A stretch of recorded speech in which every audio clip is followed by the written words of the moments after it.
State of Israel, and focuses not necessarily on the inspiring, uplifting, wonderful element of what Israel is, but perhaps gets down to the tachlis and says, okay, what are our issues?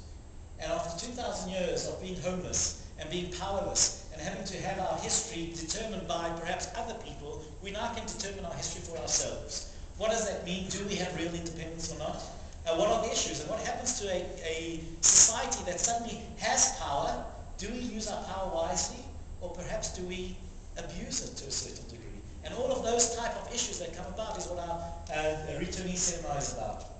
And for those who haven't got the koach to have to deal with the angst and the trauma of what Israel's about, there's another one that's a little bit more uplifting and puts you up on the cloud, is what we call our biblical insights, which takes all different sites of biblical interest and tries to learn the story in the site.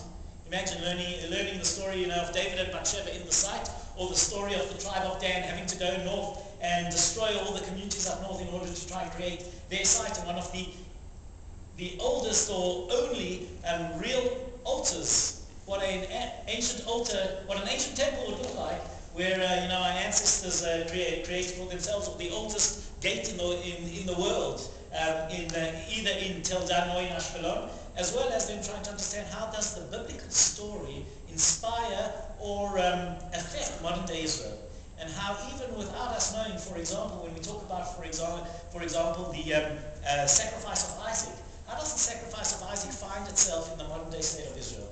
One of the places we speak of that is if we talk about the assassination of Yitzhak Rabin, and how Yitzhak Rabin has his name as Isaac, and what kind of sacrifice did he have to give? Or as Israeli parents sending their kids off to the army, when you look at Israeli curriculum and they learn the story of Akedat Yitzhak, often parents say, but Abraham was lucky enough to get his son off the altar. What about our kids, our sons and daughters, who are offered on the altar of the state of Israel as we try to work with that? So we have all different themes and ideas. Those are our three different seminars, the classic, the returnees, or the biblical insights.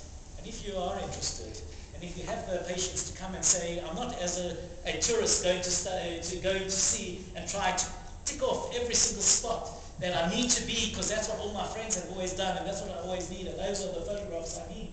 But you're prepared to come and say, you know what, let me come learn, let me come and be, let me take it a little bit slower, but certainly it's not a trip for wimps. It's exhausting.